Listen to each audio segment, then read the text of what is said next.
তাতে এটা enquiry stage, এখনই ভেতরে কি পেয়েছে না পেয়েছে সিবিআই সেটা সব জায়গায় বলবে না, ওপেন করবে না। পেপার পত্রিকা পড়ে আমরা সবাই কম বেশি যা দেখছি, তাতে করে একটা বড় ধরনের দুর্নীতি লুকিয়ে আছে এর ভেতরে, এটা পরিষ্কার জিনিস। এবং এর ভেতরে মূলত যাকে দেখিয়ে দিয়ে কেসটাকে ধামাচাপা দেওয়ার চেষ্টা করেছিল, একজন সিভিক ভলেন্টিয়ারকে, মূলত আমার ধারণা এই কাজ সে একা করেনি, এবং এই কাজের সঙ্গে আরও অনেকে জড়িত, এবং এর ভেতরে অনেক বড় বড় মাথা এই কাজে পরবর্তী সময় হলেও তারা জেনে গেছে, এবং তারা জানার পরে এই ঘটনাকে তারা সাইড করার চেষ্টা করেছে, যাতে দেখা যাবে হয়তো যে বিনীত গোয়েল থেকে শুরু করে আরও যারা উপরে আছে মন্ত্রিত্বে, তারাও জড়িত আছে। কারণ একটি মেয়ে যখন মারা গেছে, তার বাড়িতে যা যা বলে দু তিন রকমের কথা বলে তার বাবা মাকে জানানো হয়েছে, সেটাও রহস্যজনক। কে করেছে, কার নির্দেশে করেছে, এবং এটা মোটামুটি সবাই জানে যে ফরেনসিক বিশেষজ্ঞ ছাড়া ফরেনসিক যা যা কাজকর্ম সেগুলো কারোর করা উচিত নয়। কিন্তু আমরা যা পেপার পত্রিকা দেখে যা জানতে পারছি, তাতে ফরেনসিক ডিপার্টমেন্টের যে কেউই নয়, একজন স্টুডেন্ট, সে অন্য ডিপার্টমেন্টের স্টুডেন্ট, তাকে দিয়েই ফরেনসিক রিপোর্ট করানো হয়েছে। এগুলো যদি সঠিক হয়ে থাকে, তার মানে একটা বিরাট দুর্নীতি এর ভেতরে লুকিয়ে আছে। কি এমন তাড়া ছিল যে যেখানে ডেড বডি পোড়ানো হয় সেখানে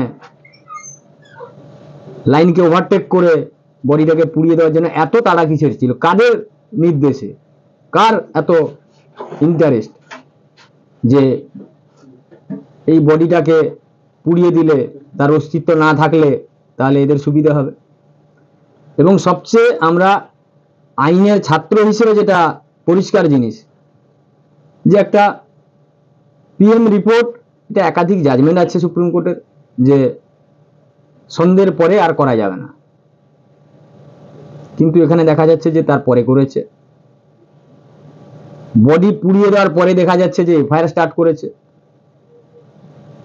এবারে বডি পুড়িয়ে দেওয়ার পরে যদি এফআইআর স্টার্ট হয়, তাহলে তার যে সমস্ত ব্যবহৃত জিনিসপত্র, যেটাকে আমরা বলি সিজার লিস্ট, যেটা বানানো হয়েছে সিজার লিস্টটা, তাহলে সেটা কখন সংগ্রহ করা হয়েছে?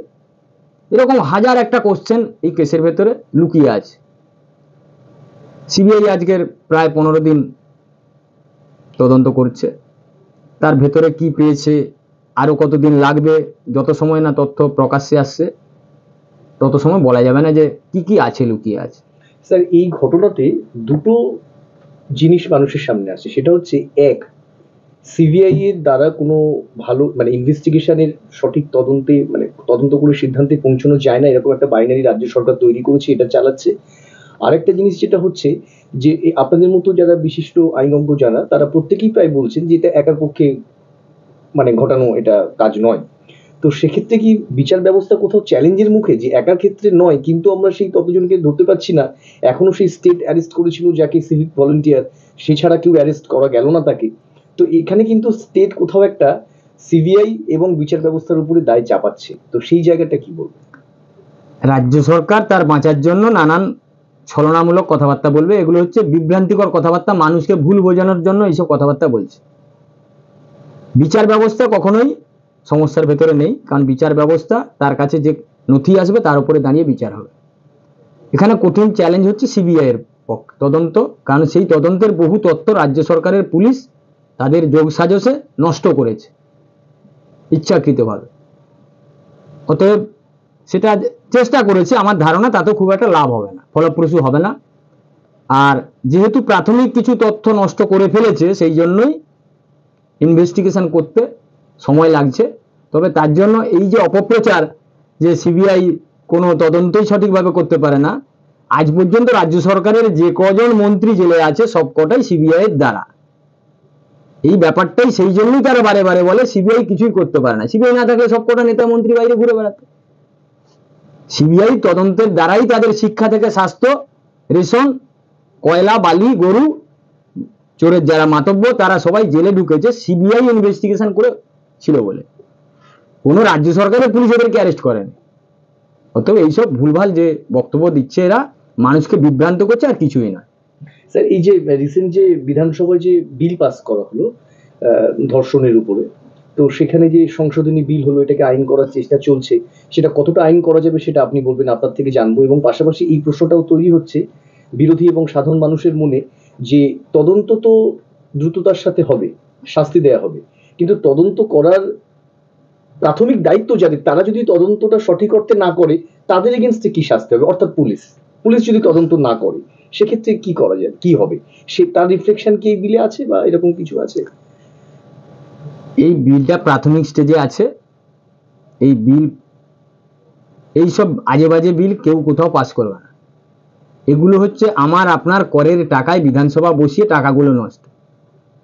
এদের বিরুদ্ধে একটা মামলা হওয়া উচিত, যে সব আজে বাজে বিল আনার জন্য যে অর্থ তুমি খরচা করলে দেশের টাকাতে, তার দায়ভার কেন পাবলিক নেবে, বা এর কি যৌক্তিকতা আছে? তোমাকে জনগণের, তুমি দায়িত্ব নিয়েছো বলে যা খুশি তা করবে, এটা করতে পারো না। যে আইনটা করেছে আর কিছুই নয়, এটা একটা আইওয়াস। জনগণকে ভুল বোঝানোই হচ্ছে এদের কাজ। এইসব আইন কিছুই হবে না, কোর্টে টিকবেই না। তখন এসে এরা নানা উকিলের নামে গালাগালি করবে, অমুক উকিল করেছে, তমুক উকিল করেছে, বিকাশ ভট্টাচার্য গিয়ে মামলা করেছে, আটকে গেছে। এইসব কিছু কুৎসা রটিয়ে মানুষকে ভুল বোঝানোর চেষ্টা করবে। এরা প্রতিটা বিলেই, প্রতিটা নোটিফিকেশনে ইচ্ছাকৃতভাবে ভুল করে, যাতে সেটা কোর্টে এসে আটকে যায়, এবং যার ফলে মানুষকে নতুন করে নিয়োগ করতে না হয়। এরা প্রতিদিন কোর্টে থাপ্পড় খায়। লাজ লজ্জা থাকলে মানে এদের সম্পর্কে কথা বলেই কোনো জায়গা নেই আমাদের। প্রতিদিন থাপ্পড় খায়। রাজ্যে দীর্ঘ জবে থেকে সরকার, এই সরকারটা এসছে 2011 সাল থেকে, সেখান থেকে পার্মানেন্ট নিয়োগের কোনো ব্যবস্থাই নেই। আপনাকে এই চ্যানেলে একটা কথা বলি, আপনি ভালো করে খোঁজ নিয়ে দেখুন, এই রাজ্য সরকারের আমলে লোকাল কোর্টগুলোতে পার্মানেন্ট পিপির যে পোস্ট ছিল সেখানে এরা নিয়োগই করেন। এরা সেখানে নিজের যারা দলদাস, যারা মিটিং মিছিলে হাঁটে নিজের, তাদেরকে একটা নোটিফিকেশন করে অ্যাডহক বেসিসে জয়েন করাচ্ছে। কি না, আমার নিজের লোকটা থাকবে, সে আমার মতো করে কেসগুলোকে পরিচালনা করবে, আর টাকাটা যাকে দিতে হতো 50,000 টাকা, তাকে দেবো 10,000 টাকা। এই হচ্ছে। এবার আপনি এটাকে চ্যালেঞ্জ করুন, কালকে হেরে গেলে বলবে এরা আপনাদের চাকরি খেয়ে নিল। চাকরি দেওয়াটাই তার অবৈধ, চাকরি দেওয়াটাই হচ্ছে ভুল পদ্ধতিতে।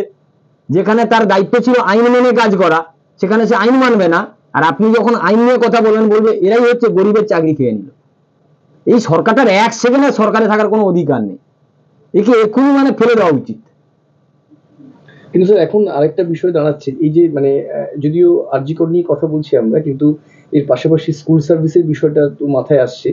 তো দেখা যাচ্ছে যারা চাকরি অবৈধভাবে পেয়েছে তাদের চাকরি চলে যাচ্ছে, তাদের শাস্তি হচ্ছে, কিন্তু যারা এই সরকারি সিস্টেমের যে অংশটা তাদেরকে অবৈধভাবে নিয়োগ করলেন এবং যে পুলিশ অফিসারগুলো সঠিক তদন্ত করলেন না, এই যে সরকার পক্ষের যে মেশিনারি, তাদের এগেনস্টে বিচার ব্যবস্থা কতটা পানিশমেন্ট দিতে পারবে তাদেরকে? তাদের এই যে বিধানসভায় আইনটা বানিয়েছিল, যদি যে সমস্ত অফিসাররা এই কাজে সহযোগিতা করেছে তথ্য প্রমাণ লোপাটের ক্ষেত্রে এবং বিভিন্ন ক্ষেত্রে, লোকাল বিএলআর অফিস থেকে, থানা থেকে, যত সরকারি অফিস আছে, অফিসারদের বিরুদ্ধে যদি কঠিনতম কোনো আইন আনতো, মানুষ সাধুবাদ দিত।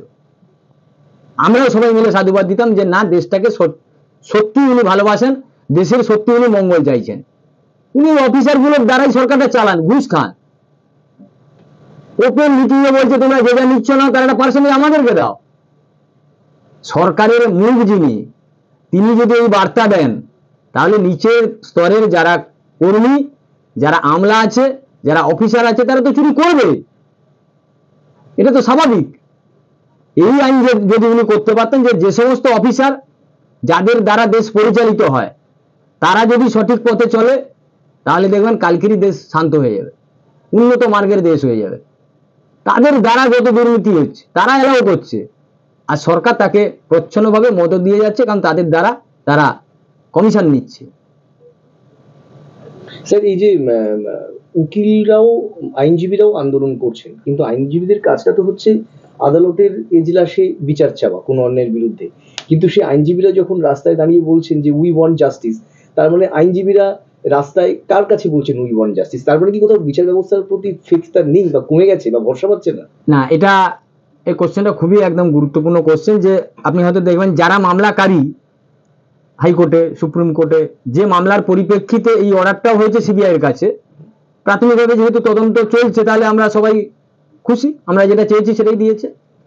এই প্রতিবাদটা হচ্ছে প্রতীকী প্রতিবাদ, যে সর্বস্তরের মানুষ যারা প্রকৃত দোষী তার বিচার চাইছে।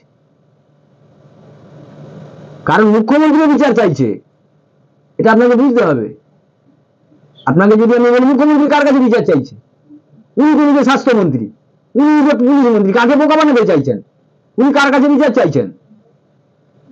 লয়ার যারা মাঠে নেমেছে, যাদের মূল কাজ হচ্ছে বিচার পাইয়ে দেওয়া, তারাও মাঠে নেমেছে। তার মানে এটা এই বার্তা দিতে আমরা চেয়েছি, বা আইনজীবীরা পথে নেমেছে, যে এই যে ঘটনা, মানে একটা অতি জঘন্য ঘটনা, তার বিরুদ্ধে শুধু কেবলমাত্র শিক্ষক, ডাক্তার, ছাত্রছাত্রী নয়, এই ঘটনার মানে বিপক্ষে, এই আন্দোলনের পক্ষে আইনজীবীরাও আছে। এটাই হচ্ছে আইনজীবীদের প্রতীকী সম্মতি। স্যার, বর্তমানে রুলিং পার্টি না হলে যে আইনজীবীরা মিছিল করছে, কোর্টে কোথাও বেরিয়ে ধরুন কিছুটা জায়গা ঘুরে আসছে, সে যে কারো কাছে ডেপুটেশন দিচ্ছে তাও তো নয়, তাহলে সে কার কাছে বিচার চাইছে? এটা হচ্ছে প্রতীকী বার্তা, যে আমরাও এই আন্দোলনের সঙ্গে আছি, আমরাও সহমর্মী। কিন্তু স্যার, ওই আইনজীবীদের তো একাংশ আবার স্টেটের প্যানেলে স্টেটকে ডিফেন্ড করার জন্য লড়ছেন, তিনি আবার কোর্ট থেকে বেরিয়ে এসে বলছেন উই ওয়ান্ট জাস্টিস। এই ব্যাপারটা কেমন? ওই মুখ্যমন্ত্রী যে স্টাইলে মিছিলটা করেছেন, যেহেতু এখন তদন্তের ভারটা সিবিআই এর হাতে, এবং এটা একটা ঘোড়া জলে মাছ ধরার পদ্ধতি, যে পুরো আন্দোলনটাকে গুলিয়ে দাও, আমরাও আছি তোমার সঙ্গে। এই ইস্যুতে বিরোধিতা করা মানেই আমি আইডেন্টিফাই হয়ে যাই যে আমি কি তাহলে চোরের পক্ষে, অপরাধীর পক্ষে। সেই জন্যই মানুষকে বিভ্রান্ত করার জন্যই এরাও বলছে যে উই ওয়ান্ট জাস্টিস। ঠিক আছে, জাস্টিস তো ওরা নষ্ট করেছে। জাস্টিস যেখানে পাওয়া উচিত ছিল, যা যা করা উচিত ছিল, জাস্টিস নিজেরা নষ্ট করেছে। মুখ্যমন্ত্রী আজকে লোক দেখানো একটা মিছিল করছে যে আমরা বিচার চাই। কার কাছে উনি বিচার চাইছেন? বিচার করার দায়িত্ব তো ছিল উনার হাতে, উনি কার কাছে বিচার চাইবেন? এসব হচ্ছে পুরোপুরি ঘোলা জলে মাছ ধরার পদ্ধতি, মানুষকে বিভ্রান্ত করার জন্য এসব করছে। স্যার, বর্তমান শাসক দলের দু একজন স্পোক্স পারসন বলছে যে ইনভেস্টিগেশনটা তো যা এতদিন আমরা করলাম সেটাই তো এখন হয়ে আছে, অর্থাৎ আমরা প্রথম যে সিভিক ভলেন্টিয়ারকে অ্যারেস্ট করেছি সেই অ্যারেস্টেড টিল নাও কেউ ফার্দার অ্যারেস্ট হয়নি। আর দু নম্বর কথা হচ্ছে অ্যারেস্ট হয়েছে ওই ফাইন্যান্সিয়াল স্ক্যামের মামলার এগেনস্টে, এবং সেই এফআইআরটাও কিন্তু আমাদের স্টেট পুলিশ লজ করেছিল। তো সেক্ষেত্রে এখানে সিবিআই এর কোনো কিছু মানে এক্সিলেন্সির কোনো জায়গা না, কিছুই নেই। প্রাথমিকভাবে ওরা যেটা বলে, প্রাথমিকভাবে যত সময় না সম্মুখে আসছে তত সময় তো ওরা এটাই বলবে। এর আগেও যে কজন স্বাস্থ্য থেকে শিক্ষা যারা অ্যারেস্ট হয়েছে, খাদ্য, সবার ক্ষেত্রে ওরা বলেছিল এদের কিছু নেই, কিন্তু এই সিবিআই অ্যারেস্ট করেছে। সিবিআই এর কাজ করতে গেলে সময় লাগে, এক নম্বর। দ্বিতীয়ত কথা হচ্ছে, আর যেটা বলছেন, কি বললেন যেন, যে আমরা যা করেছি, আমরাই এফআইআরটা স্টার্ট করেছিলাম, তারই পরিপ্রেক্ষিতে কিছু করেনি। ওরা এফআইআরটা স্টার্ট করেছিল যে এর কাছে যা যা তথ্য আছে সেটাকে লোপাট করার জন্য। আচ্ছা, যদি ওদের এফআইআর এর দ্বারা ওরা যদি এতটাই সক্রিয়, তাহলে যে কেসটার পরিপ্রেক্ষিতে আজকে সন্দীপ ঘোষ অ্যারেস্ট হয়েছে, এই অভিযোগ বিগত দিনে ছিল, সেই অভিযোগের ভিত্তিতে কেন তদন্ত শুরু করেনি? আজকের যিনি অভিযোগকারী, যে জাস্টিস রাজশ্রী ভরদ্বাজের ঘরে মামলা করে, যার দ্বারা মামলাটা সিবিআই এর হাতে স্থানান্তরিত হয়েছে, তিনি তো বিগত দিনে অভিযোগ করেছিলেন, দীর্ঘদিন আগে। সেই অভিযোগের কেন তদন্ত করেনি? সেই অফিসারদের বিরুদ্ধে ওনারা কি স্টেপ নিয়েছেন, কেন নেননি? তবে মানুষের কাছে সঠিকটা না তুলে ধরে একটা আলো আঁধারি রঙিন ছবি তুলে ধরতে চাইছে, যাতে মানুষ বিভ্রান্ত হয়, আর কিছুই না। স্যার, এই শেষের দিকে একেবারে আমরা সাক্ষাৎকারে আপনি কি অনুমান করছেন, মানে এই তদন্তের পরিণতি কোন দিকে যাচ্ছে, বা আশার আলো আছে কিনা, বা রাজ্য সরকারের ভবিষ্যৎ কি, রাষ্ট্রপতি শাসন হতে পারে কিনা, এই সমস্ত বিষয় মিলে রাষ্ট্রপতি শাসন